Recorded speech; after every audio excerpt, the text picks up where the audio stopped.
It's Bina, and in this video I want to talk about a little bit of how to farm various different items in the game and how do I go about it, what is my weaver tree, and etc.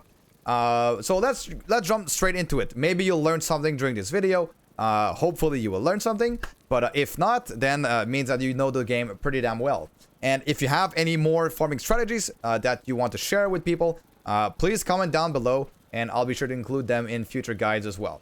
So first of all, let's talk about imprints. So I've been asked, Bina, red rings are very, very hard to get, and they are not endgame gear. Well, what I answer to this is that red rings, let's talk specifically for COF, because MG is another pair of, like, it's a complete other type of game, basically, because you are reliant on the market and on inflation, maybe bugs, duping stuff, and, you know, real money trading. So you are at risk of that. Eventually, it might get to a point where we don't have this in seasons, but it seems so far that every season we've had a pretty big jumps in the market where over the course of one day or overnight, the prices go from like 10 million to like 1 billion. So let's talk about COF now. Red rings can be imprinted in two different spots here, inside of Echoing Riches and inside of Commoner's Riches. This is your weaver tree. So this one procs when you kill enemies. So place whatever item you want. Here it needs to be a weapon or a jewelry that when you kill enemies, it has a chance to drop. So this will just randomly drop inside of your echoes. You have this one here. You place an armor or jewelry into this slot to drop a pile of similar items when you receive an echo reward. The echo reward is the reward that you get at the end of the echo, whether it is... There are a couple of things that you can do with this one. So the echo rewards in Sepulchre of the Lost, for example, it claims the echo rewards from all the surrounding echoes. So let's say that you place a Sepulchre. If I place a Sepulchre here, you can see that it will grab the reward from this node, this, and this one if there was one, right? So all of those proc at once, and every single chest have a chance to give you this specific imprint one. So every time that you do one of those, you open the 6 chests, you have 6 times the proc for Echoing Riches. Or if you're only doing some regular echoes, you say that you complete this echo, you see that this one has a reward, which is runes. So when you get to the end of the echo, you go back to this small area, you open the thing in the middle. It is not the chest to the right, it's really the thing in the middle. That will have a chance to proc your imprint over here. So that is for Echoing Riches and how it works. Sealed Riches, you place an armor or weapon, and it's when opening lost caches. The way that people are doing it right now is by running a lot of unclaimed troves woven echoes. Lost caches abound in this graveyard or wrecked vessels. There is also the Barnacle King, Vault of the Barnacle King that has some as well. But most people like to run Unclaimed Trove. So Unclaimed Trove is just a map that has a bunch of different caches. And yeah, so basically you just open the caches, and in each one of those, you have a chance to get this. You place an armor or weapon. Keep in mind, you can also place Weaver's Will item in here. If you place a Weaver's Will boot or a Weaver's Will weapon, like I did with my Weaver's Gift, now those have a chance to drop in there. The imprints that you put, they need to be, well, not they need, but like it is beneficial the higher the stat that you have on it, right? So let's say that this one has the higher the affixes. So for a weaver item, the higher the weaver's will of the item. So for example, this one is a 23 weaver's will. So 23 weaver's will is very, very high. Getting anything above 22 is very extremely rare. So the higher you go, the better your odds of getting a higher weaver will item. Same goes for LP. If you put a red ring with 0 LP versus a red ring with 1 LP, the 1 LP will have higher odds of dropping another 1 LP. This works with legendary affixes as well. So if you want to put one that has 1 legendary affix on it, like this one, it has physical res, then you will still have a higher chance to drop a 1 LP red ring based on this imprint. The last imprint that we're going to talk about is going to be this one, Warlord's Riches. This one drops a pile of items with a sealed affix that has an affix on that the item has an affix of on it. And it drops up to the number, it drops the number of affixes on the item. So if the item that you imprint here only has 1 affix, the pile of items will only be one item. So you always want to get as many as possible, and the sealed affix also works in here. So Warlord's Riches is a place where I was putting one of these at some point, last bear. So I usually put one of these with, for example, the tier 7 last bear set here, so that the set affix could get sealed, and then I try to get a good item. That one is a little bit weaker than the others, I feel, because it is much harder to get a good exalted item than to get a good unique item, especially because we have the turtle to try to get higher LP. We can like divine, you know, like re-roll some items with other similar items as well. We have the guaranteed LP chance. We can target farm those with prophecies. So it's quite easy to get a good legend unique item and slam it as legendary compared to having a good exalted item. So that is pretty much it for the imprints. So if we go over them again really quickly, we have the cash imprint, the kill a monster imprint, we have the echo reward imprint, and we have the champion imprint. Oh yeah, I forgot to mention about this one. It is when you kill a champion. So there are a few ways to kill many champions. The best way that I have found, and I do have videos about all of these methods as well. I do have some red ring farming videos. My method for farming, like what type of woven echoes am I putting to farm properly. So you can go find those on my channel, or I'll maybe put them in the description below.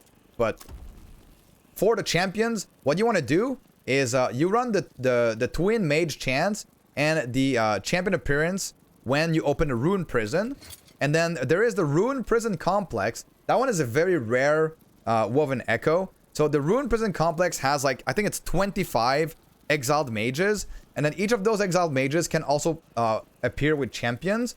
So you just run this one over and over again, and then you never go to the middle to craft the experimental affix. And if you never go to the middle, then you can farm these forever, and they will drop you a lot of this imprint. So that is one of the best way to do so. And it also gives you a lot of favor. It gives you access to drops from the exiled mages themselves.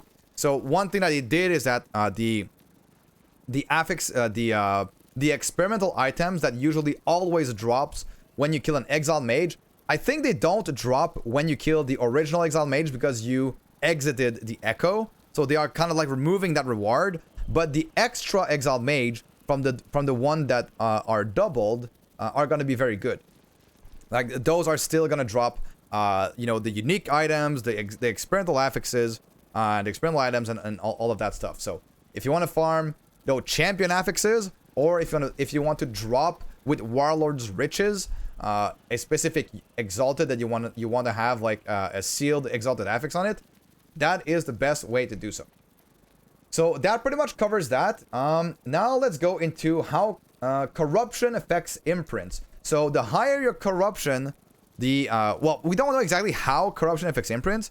All that we know is that corruption does affect imprints. And so if you want to get a better chance of dropping whatever you are imprinting, going higher and higher in corruption is always the better choice. Except when it starts slowing you down on your farm, right? So what I suggest, there are a few things. Let me just open up this this website here. It is Tunk Labs. So Tunk Labs has a mono scaling section here that we can see. I'll move my face from here. So Tunk Labs has this mono scaling section. Excellent website, by the way. lastepoch.tonklab.com. If you want to have like any sort of information on a no ad website whatsoever, like this is just like purely for the community, made by the community, basically made by Tunk, which is a community member for a very long time in Last Epoch. Highly recommend. Absolute giga chat. So first, you have up to 100 corruption. You have your first soft cap of experience gain. Experience gain is pretty important because this gives you more it's like your favor gain scale with how much increased experience you are gaining. So your first soft cap is up to 100 corruption. This is the start of empowered monoliths. And then your second soft cap is at 300 corruption. And then your last soft cap is at 1000 corruption. So because in COF, Favor is a very, very efficient way of gaining more and more and more items. If you can go to 1,000 corruption without losing any speed, this is a very good place to be. But as you can see here, the other one for more health and damage and increased rarity. So increased rarity will have you drop more items in general, and then by having more and more items, you will find more of those items that you're looking for. So it's a bit weird how it works. I'm not gonna go into any details. Not that I even remember the exact details of how increased rarity works, but overall, it's still good so long as you are not losing speed, because as you can see, your experience gain past this is like absolutely like terrible. So just the time that you would take to get there dying, maybe you die multiple times by getting there. I'm just gonna move a little bit my character so I don't get disconnected. It's just not worth it unless you're not losing speed, or if like pushing corruption is just your goal that you want to set yourself. I want to reach 20,000 corruption this patch. I strongly suggest staying at 1,000 corruption, getting as much favor per hour as possible, and just, you know, blasting from there. 1,000 corruption is pretty much the point where you want to stop increasing your corruption, unless you're not losing any speed, right? So Tonk Lab, very, very good website. Go look for it. What was I talking about here? I was talking about the how... What were we saying? We were saying how, yeah, corruption affects imprints. You know, sometimes you get those brain farts. So how corruption affects imprints. So it does affect it, but I would certainly stay at 1,000 corruption as much as possible.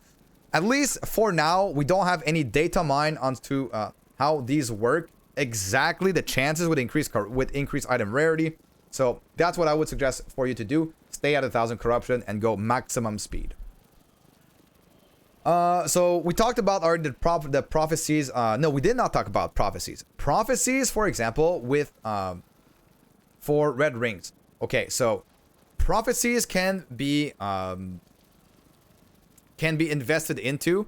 It is at the where is it? In the divine era, in the observatory. This is the place where you go for prophecies for COF. Then if you press Y, you can see on your prophecy list here. You can fill your entire prophecy with stuff that you want to farm. Sometimes you want to farm runes. So for example, these 22 basic rune rewards are very, very good for finding Havoc runes. So that is what I'm going to be trying to do here with my Havoc rune, with my rune prophecies. So that is one way to get runes. That is one way to get, you can do this for idols, like for small idols, for class idols. You can do this for unique items. The most important ones are probably those that I just mentioned here. You don't really want to do this for exalteds. Exalteds are much better off being farmed with imprints.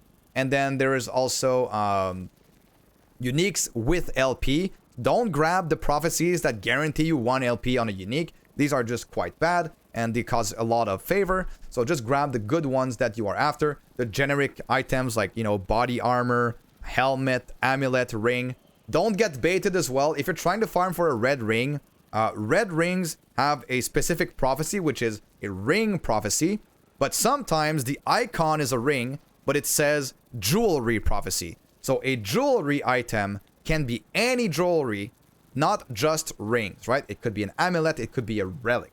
Do you want to farm relics or do you want to farm red rings? Make sure to grab the red rings, right? The ring prophecies if you want to try to farm a red ring, for example. The prophecies for idols, I do. Okay, yeah. We need to talk about lenses when we are doing prophecies. So lenses are basically items that enable you to target to like boost certain prophecy proc rate, or increase the uses of a prophecy, or double the amount of items that will drop from a prophecy. So the lenses that I usually use are always double the uses, double the drops, and then something else to help me find the prophecy that I want. If I'm specifically looking for rings, I'll go for only rings. If I'm specifically looking for a body armor, I will only go for body armor. If I'm looking, for example, for a unique body armor, helm, boots, lots of different things that I need for many different builds. Maybe I'll just go for, okay, show me more unique prophecies. And so I can grab them all one by one like this.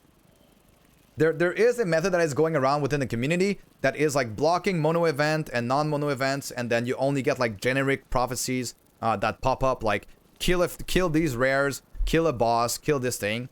That is, for the most part, not very efficient in terms of favor, but it can be good if you don't want to do any high corruption events like above 300 corruption. So very, very early, if okay, it's you know, your character is not very strong, you can't really do 300 350 corruption, so you might want to do that, even though at the cost of losing some favor efficiency, going for that. There are specific methods in which you can do prophecies very, very fast, especially boss prophecies. So some of those will have you kill Abomination, kill Hearton Husk, kill you know, this guy or this boss. So I'll have a video linked down below, which tells you exactly how it is. But the main thing that you need to understand is that you can increase the stability of the timeline with Glyphs of Envy, and then once you have enough, so you boost it to the maximum, you go kill the boss and you lure the Harbinger, but you exit after killing the boss and you don't kill the Harbinger, so you can do the boss over and over and over and over again, and he will proc your prophecies there. And if you have a good loot filter, you just grab all the loot, boom, boom, boom, put it in your stash, and you go again. This consumes only 50 stability on your timeline rather than the 800 that it usually does. So that is a very good little trick to do your boss prophecies very, very quickly. The link is going to be down below if I don't forget it. If not, go check out on my channel where it is. But I'll try to put it. Next, we need to talk about... yeah, we talk about this. Let's talk about my method of farming in here. So when I'm trying to farm certain imprints, right? Let's go back to the imprints. What I'll do right now, I'm actually trying to farm for red rings. So if I go here, if I go endgame faction, forgotten, no, this one. I'm trying to farm for red rings, right? So I want to do echoing riches as much as possible. And I'm also going to try farming for some Weaver's Gift. So what I'm going to be doing here is the general strategy, and you can find this information in lots of places, using a loss with Folly. Ah oui, dis-lui que ça va prendre 2 minutes, pas long. So, sorry, I have someone at my door, but I'll finish this video quickly. The loss with Folly here, so you put the loss with Folly somewhere where you can surround it by 5 different echoes, and that's going to enable you to like boost those surrounding echoes with lots of memory ember. So those that are the most popular are going to be False Temple and also Unclaimed Trove. So you can use one or the other. The Unclaimed Trove, as we've seen, is the one that has lots of caches, and the the False Temple one is one that has a lot of shrines in it. So this one will boost these echoes with lots of monsters that will drop memory ember, and that's going to enable you to sustain your farm with these, so you can go ahead and buy more Losswood Follies, more False Temples, and more Unclaimed Trove in the Haven of Silk to the NPC over there. So I'm going to show what exactly I'm doing. I am surrounding, again, you can find this on my channel. So what I'm going to do is I'm going to do this Losswood Folly surrounded by all of these, and then I'm going to do a Sepulture somewhere where I will only have one, right? Like this. And then this Sepulture, I will go ahead and put another Losswood Folly somewhere else. So boom, I put another Losswood Folly. Maybe I'll put some Trove here because I do want to farm this imprint. Oui, j'arrive, ça sera pas long, Elisa. I'm gonna farm this one here with the Unclaimed Trove. Boom, boom, boom. So this one is gonna boost all of these other ones here. And then you kind of want to do like somewhat of a circle here. And then after this circle is done, you will go ahead and put another Sepulture in between to grab all of the different rewards, right? So that is a general strategy. You can do this with False Temple. You have like a lot more memory ember, or you can kind of spend them in Unclaimed Trove. This is going to consume a little bit of memory ember, but if you balance them out, you'll be able to do this forever with Losswood Folly, False Temple, and Unclaimed Trove. So that pretty much sums it up. I will link many different strategies down below so that you guys can go ahead and look at those as well. But for pretty much anything that you're looking for, that is the main way to go. Imprints are very strong. Prophecies are very strong. Exalted, you might want to imprint those as much as possible. And then to find your best Exalted to imprint first, you might want to run a couple of, where are they? Conquered Towers with the Nemesis. So the Nemesis has a very, very high chance of dropping you multiple LPs. So I hope this helps you find what you want for your characters and help you farm a bit more. But that's going to be it for today. And I'll see you guys all in